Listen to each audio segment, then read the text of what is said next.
Singanpur police station ખાતે CRPC 174 મુજબ ED દાખલ થયેલ છે, જેમાં હર્ષનાબેન મહેન્દ્રભાઈ ચૌધરી જે સિંગણપુર પોલીસ સ્ટેશન ખાતે નોકરી કરતા હતા અને તેઓએ હેંગ થઈને સુસાઇડ કરેલું છે, એની તપાસ સિંગણપુર પોલીસ સ્ટેશનના પોલીસ ઇન્સ્પેક્ટર જાતે કરી રહેલ છે.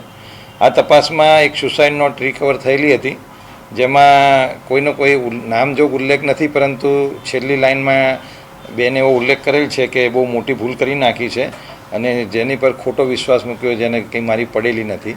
તો આ અનુસંધાને પોલીસ અલગ અલગ એંગલથી તપાસ કરી રહેલી છે અને પારિવારિક કોઈ પ્રશ્નો છે કે નહીં એ અંગે તપાસ કરી રહેલી છે.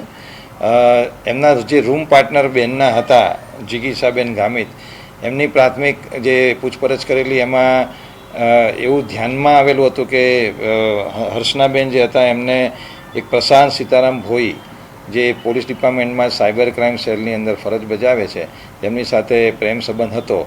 તો આ અનુસંધાને ગઈકાલે પોલીસ ઇન્સ્પેક્ટર સિંગણપુર દ્વારા પ્રશાંત સીતારામ ભોઈને બોલાવીને એની પૂછપરછ કરવામાં આવી અને સ્ટેટમેન્ટ રેકોર્ડ કરવામાં આવેલું હતું, જેમાં પ્રાથમિક તબક્કે એવું ધ્યાનમાં આવેલ છે કે બંને વચ્ચે છેલ્લા 3 વર્ષથી પ્રેમ સંબંધ હતો અને બંને લગ્ન પણ કરવાના હતા અને આ અંગે બંનેના ફેમિલીને ખબર પણ હતી. આમાં પ્રશાંત ભોઈ જે છે, જે સાયબર ક્રાઇમ સેલમાં ફરજ બજાવે છે, તેઓ મૂળ ડાંગ જિલ્લાના વતની છે અને છેલ્લા 10 દિવસથી એ પોતે ડાંગમાં હતા અને ડાંગમાં હોવાના લીધે ત્યાં કવરેજના લીધે બંનેનો સંપર્ક રહેતો નહોતો, જેથી જે હર્ષનાબેન છે થોડા ડિપ્રેશનમાં હતા અને ડાંગમાં ગયા પછી પ્રશાંત ભોઈની બાઇક સ્લીપ થયેલી હોવાથી એનો એક્સિડન્ટ પણ થયેલો હતો, જેથી આ બેનના સંપર્કમાં નહોતા. અને આ પ્રાથમિક તબક્કે એવું જાણવા મળે છે કે આ બંને વચ્ચે આ છેલ્લા 10 દિવસની અંદર કોન્ટેક્ટ ઓછો હોવાને લીધે બેન થોડા ડિપ્રેશનમાં હોવાથી કદાચ આ પગલું એમને ભરેલું હોઈ શકે. સાહેબ, અગાઉ પણ કંઈ સુસાઇડ એટેમ્પ કર્યો તો હર્ષનાબેને, એવું પ્રાથમિક પૂછપરછમાં ધ્યાનમાં આવેલું છે, પરંતુ એવું કોઈ પોલીસ રેકોર્ડની અંદર અમારી પાસે આવી કોઈ કમ્પ્લેન નથી. પરંતુ એવું જાણવામાં એમના જે નજીકના ફ્રેન્ડ સર્કલ છે એમની પ્રાથમિક પૂછપરછ કરતાં એવું જાણવા મળેલું છે કે અગાઉ પણ 1 વર્ષ પહેલાં બેને આવો એટેમ્પ્ટ કરેલો હતો. સાહેબ, પ્રશાંતને કાલે બોલાવવામાં આવ્યો હતો, સ્ટેટમેન્ટ લેવામાં આવ્યું, શું જવાબ આપવામાં આવ્યો છે?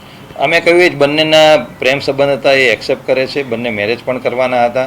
બીજી એક વસ્તુ એ ધ્યાનમાં આવેલી છે કે એ લોકો વચ્ચે નાના મોટા ઝઘડા એ રીતના થતા હતા કે પ્રશાંત ભોએ પોતે જલ્દી મેરેજ કરવા માટે હતું પ્રયત્ન કરવામાં હતા અને હર્ષનાબેન છે એમને થોડોક ટાઈમ જોઈતો હતો.